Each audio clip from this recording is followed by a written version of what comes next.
Nós estamos alegres, felizes, porque até aqui o Senhor tem nos ajudado. Até aqui o Senhor tem nos abençoado, nos dado graça, falado conosco através dos louvores. O Senhor tem derramado as tuas bênçãos e as maravilhas dele sobre nossas vidas. Por isso é que nós estamos alegres. Por isso é que nós estamos felizes com o nosso Deus. Por isso é que nós estamos agradecidos ao Senhor por Ele ter derramado sobre nós do seu amor, da sua graça. Porque se não fosse a misericórdia do Senhor,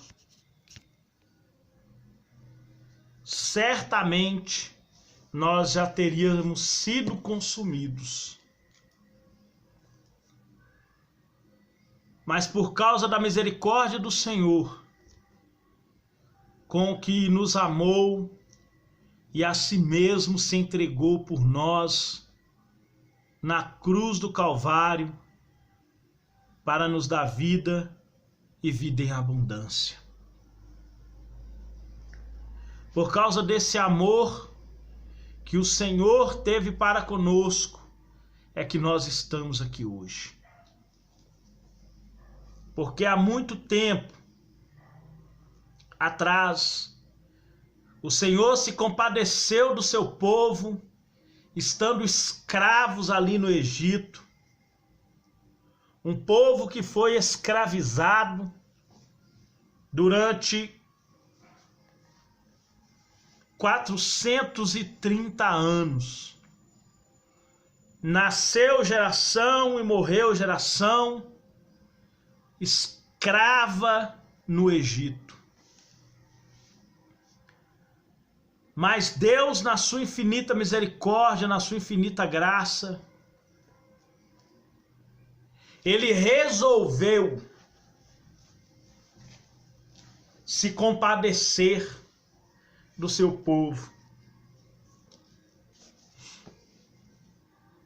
E Ele então instituiu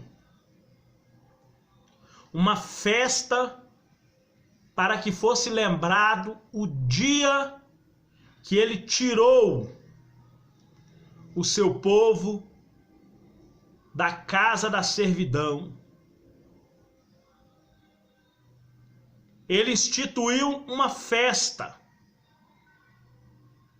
que essa festa fosse comemorada em memória dessa conquista, a conquista da liberdade.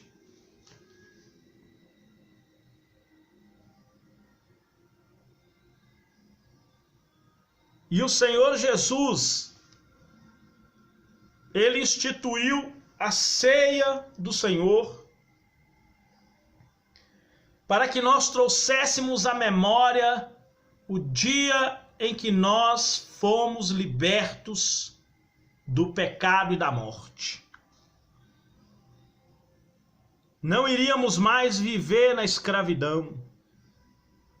Assim como o povo de Israel foi liberto e Deus instituiu a Páscoa, o Senhor Jesus instituiu a ceia. Hoje nós vamos falar sobre a celebração da Páscoa. Nós vamos ver algumas coisas que foi instituído naquele dia como memória de libertação, como memória que o Senhor teve compaixão do teu povo. Quando Ele viu o clamor por socorro, por misericórdia,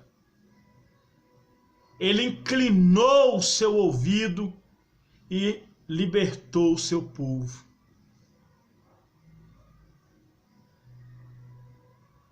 Nós vamos falar sobre a Páscoa. Qual o significado da Páscoa para os judeus e qual o significado da morte de Cristo para nós? Como Cordeiro Pascual, aquele que morreu na sexta-feira da Páscoa, às 15h, que era o horário do sacrifício da tarde, o sacrifício para o perdão dos pecados, praticado pelo sumo sacerdote uma vez por ano. E era exatamente no dia da celebração da Páscoa que o sumo sacerdote, às 3h, que era o sacrifício da tarde, tinha que entrar no Santo dos Santos para oferecer o sacrifício para perdão dos pecados da nação de Israel. Então nós vamos abrir a nossa Bíblia lá no livro de Êxodo, no capítulo 12 e no versículo 11. Livro de Êxodo, capítulo 12, versículo 11. Assim, pois, o comereis, os vossos lombos cingidos, os vossos sapatos nos pés, e o vosso cajado na mão, e o comereis apressadamente. Essa é a Páscoa do Senhor.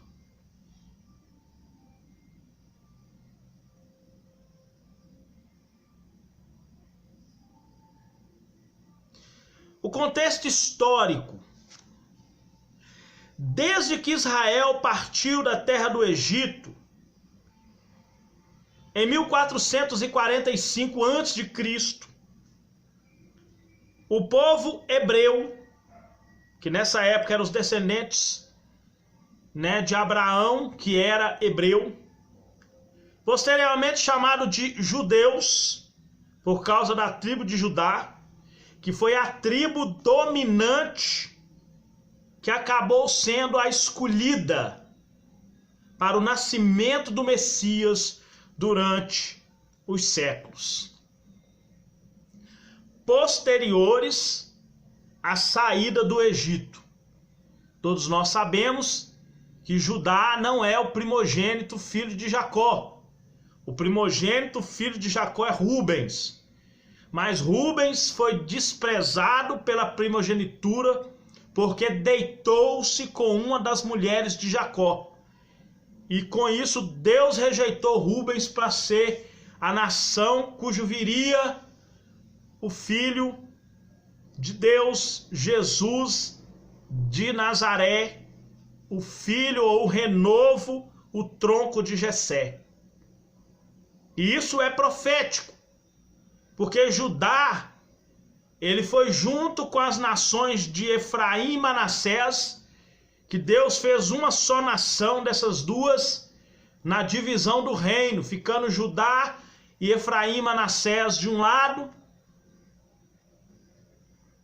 e as 10 tribos do outro lado. Dividiu o reino. Quando Salomão morreu e o seu filho reinou no seu lugar. Seu filho Roboão reinou no seu lugar. Nisso veio uma divisão, também profético. Deus aprovava aquela divisão. Então o povo de Israel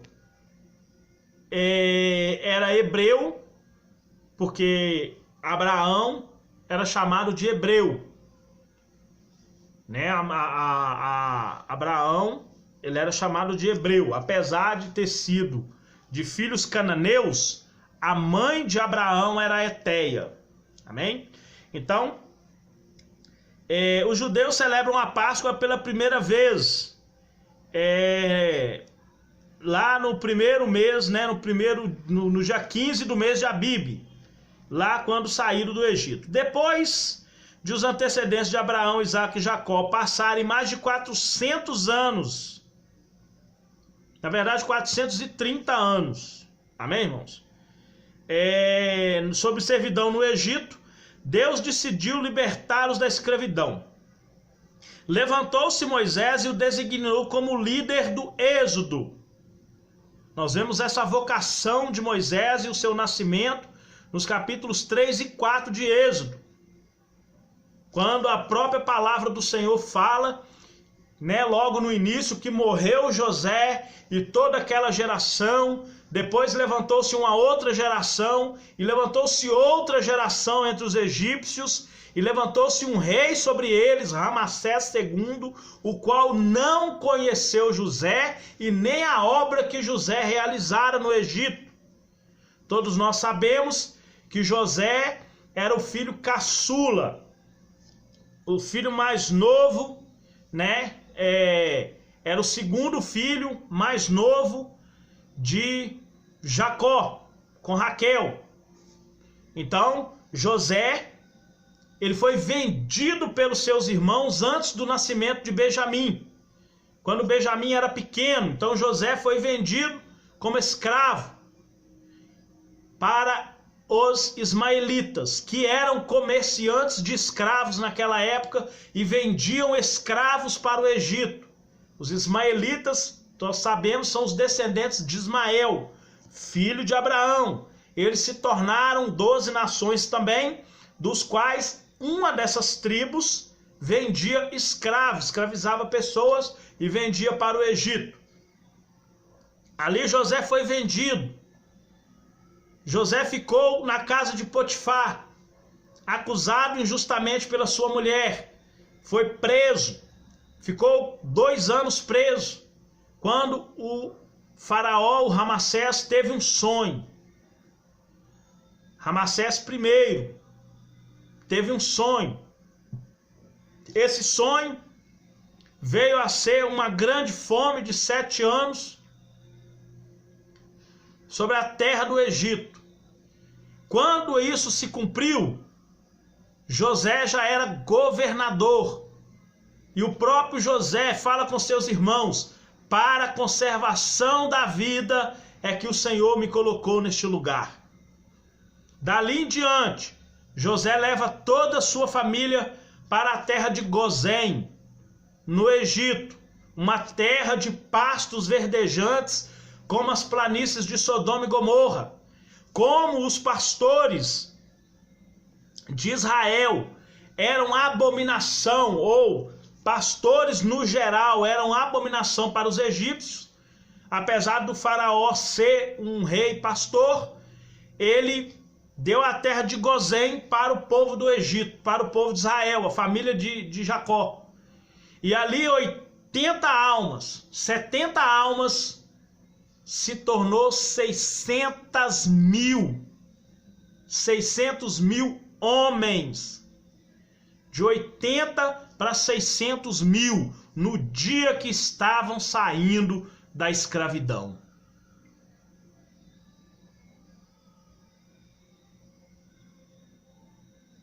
Então o povo suspirou por causa dessa escravidão, e vem a história então de Moisés, no capítulo 3 e no capítulo 4 de Êxodo, aonde nós vemos ali que o faraó astutamente, uma das maiores estratégias inimigas que eu já vi na minha vida, é uma pessoa se fazer amiga da outra para destruir. Foi quando o faraó mandou as parteiras do Egito se tornarem amigas das parteiras do povo de Israel, para matar os meninos enforcados. Apertava o pescoço da criança e a matava no exato momento da sua concepção. Isso é a maior estratégia maligna que eu já vi para destruir uma pessoa, para destruir uma família, para destruir uma nação. Essa é a maior estratégia que eu já vi. Fazer com que uma pessoa se torne amigo da outra, com intenção maligna. pois isso aconteceu. E Deus preservou a vida de Moisés. Amém? Então, em obediência ao chamado a Deus, Moisés compareceu perante o faraó e lhe transmitiu a ordem divina: deixa embora o meu povo. Essa foi a palavra que Deus mandou falar com o faraó: deixa embora o meu povo. Constantemente Moisés falou isso para conscientizar faraó da seriedade da mensagem da parte do Senhor. Moisés, mediante o poder de Deus, invocou todas as pragas que vieram contra o Egito, mesmo que tivesse sido falada por Deus para ser feita. Moisés orou para essa praga vir. Então, como julgamento como faraó. No decorrer de várias pragas, faraó concordava em deixar o povo embora, mas a seguir voltava atrás, uma vez que a praga, era extinta. Assim que a praga passava, ele não deixava o povo mais ir. Então, soou a hora da 10ª praga, a mais terrível de todas elas, onde, sobre o controle total de Deus, sairia o destruidor, um dos demônios mais poderosos que existe, a ponto de tirar a vida de homens e animais. Esse demônio foi usado pelo diabo no dilúvio que ele causou na terra em Gênesis 1, versículo 2, que devastou a terra inteira, a ponto de matar as plantas, a ponto de matar todo o reino vegetal, animal, mineral, inclusive destruir o sol, a lua e as estrelas, o qual Deus teve que criar tudo de novo. Obra do destruidor. Sob o controle de Deus, sangue na verga da porta. Deus controlou, você vai matar só os primogênitos do Egito e dos animais dos egípcios. A ciência pode até explicar que as moscas e os mosquitos transmitiam uma doença chamada de língua azul, o qual matou todo o gado do Egito. Mas isso foi mão de Deus. A ciência pode até discordar, mas que é a mão de Deus, é. Amém? O Senhor emitiu uma ordem específica a seu povo. A obediência a essa ordem traria a proteção divina a cada família dos hebreus, com seus respectivos primogênitos. Cada família tinha que tomar um cordeiro macho, por isso que João Batista, em João 1, no Evangelho de João 1, por várias vezes João Batista fala assim: eis o Cordeiro de Deus que tira a morte. Traduzida para pecado, fala: eis o Cordeiro de Deus que tira o pecado do mundo. Na Bíblia original hebraica está escrito morte. Foi traduzido para o nosso idioma como pecado. O pecado que leva à morte. Toda obediência leva à vida. Toda desobediência leva à morte. Então esse demônio, ele foi controlado pelo próprio Deus. Amém? Então, para cada família dos hebreus, com seus respectivos primogênitos, cada família tinha que tomar o cordeiro macho de 1 ano, sem defeito, sacrificá-lo ao entardecer do dia 14 do mês Abib. Conforme eu já falei, famílias menores podiam repartir um único cordeiro. Parte do sangue do cordeiro sacrificado, os israelitas deviam aspergir nas 2 ombreiras, lá em cima e lá e na verga da porta. Amém? De um lado aqui da porta e do outro de lá e lá em cima na verga. da casa. Quando o destruidor passasse por aquela terra, ele passaria por cima daquela casa que tivesse o sangue aspergido sobre ela. Então, daí o termo Páscoa, que do hebraico quer dizer pesar. P-E-S-A-H, pesar, que quer dizer passar pela porta, pular a marca, passar por cima. Pular a marca ou passar por cima é a mesma coisa. Ou poupar, também pode ser traduzido assim. Assim, pelo sangue do cordeiro morto, os israelitas foram protegidos da condenação à morte executada contra os primogênitos do Egito. Jesus tinha que ser condenado à morte, do jeito que os israelitas foram. Todos os israelitas foram condenados à morte. Foram livres da morte por causa do sangue aspergido na porta e na verga da porta. Nós somos livres da morte porque somos lavados e remidos no sangue de Cristo. E não existe demônio que pode tirar a sua vida mais. Amém? Isso é motivo para fazer festa o ano inteiro, irmão. Não é só um dia, não, o ano inteiro. Participar da Santa Ceia 365 dias no ano. Esse ano é 366, né? Fazer 366 celebração de Santa Ceia seria pouco ainda. Amém? A Páscoa e Jesus Cristo. Para os cristãos, a Páscoa contém um rico simbolismo profético e fala de Jesus Cristo. O Novo Testamento ensina explicitamente que as festas judaicas são sombras das coisas futuras. Colossenses 2, 16 e 17, Hebreus 10, 1. Isto é, a redenção pelo sangue de Jesus Cristo. Note os seguintes itens em Êxodo 12. Primeiro, o âmago do evento da Páscoa era a graça de Deus. Efésios 2:8.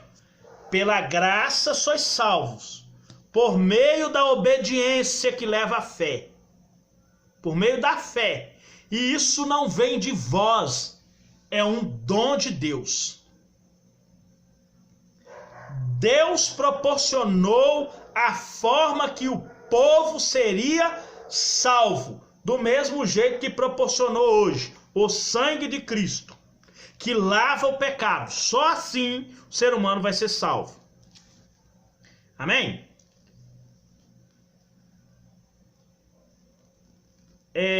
Deus tirou os israelitas do Egito, não porque eles eram povo merecedor, mas porque ele os amou e porque esse povo era, Deus era fiel a seu conserto.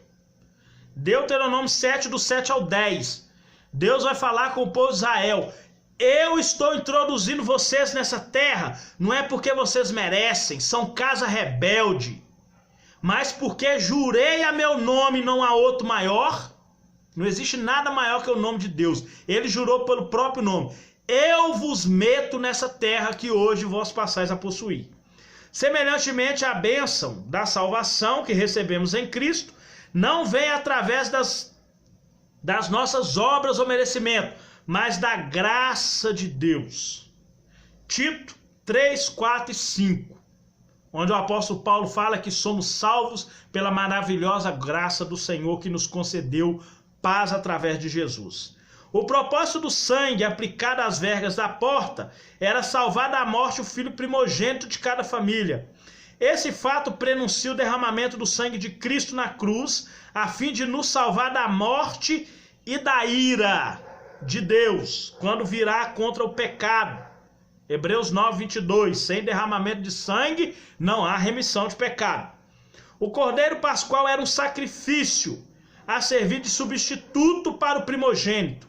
Isso prenuncia a morte de Cristo como propiciação, substituição, a nossa morte. Nós deveríamos morrer. Por quê? Porque o salário do pecado é morte. Esse salário foi pago lá na cruz do Calvário. Você não precisa mais pagar esse salário. Você agora tem que pagar um preço de obediência para você ser salvo. É diferente. O cordeiro separado para a morte tinha que ser sem mácula. Êxodo 12, 5. Esse fato prefigura a impecabilidade de Cristo, o perfeito Cristo, o perfeito Filho, o perfeito substituto. Isso está lá em João 8,46, Hebreus 4,15, onde fala que Jesus era perfeito na sua vida. Alimentar-se do cordeiro representava a identificação da comunidade israelita com a morte do cordeiro. Alimentar, comer a carne, a mesma coisa. Faz com que nós identifiquemos com a morte de Cristo através da Santa Ceia do Senhor, o qual nós participamos. O Cordeiro Pascual devia ser comido juntamente com pães asmos. 12, versículo 8. Uma vez que na Bíblia o fermento normalmente simboliza o pecado e a corrupção, tinha que ser ausente de fermento, tinha que jogar todo o fermento fora para participar da Páscoa. Isso está lá em Êxodo 13, versículo 7, Marcos 8, 15. Esses pães asmos representavam a separação entre os israelitas redimidos e o Egito, o que a Santa Ceia representa para nós hoje, nos separando do mundo, né? Separação entre os israelitas redimidos e o Egito. Isso é, o mundo e o pecado, no nosso caso. Amém? Semelhantemente, o povo redimido por Deus é chamado a separar-se do mundo pecaminoso e dedicar-se exclusivamente a Deus. Por isso que Jesus falou: quem quer vir após mim, negue-se a si mesmo, tome diariamente sua cruz e siga-me. Porque quem quiser salvar sua vida, perdê-la-á. Mas quem rejeitar a sua vida, por amor a mim, ganhá-la-á. Amém? Que Deus possa te abençoar poderosamente, em nome de Jesus.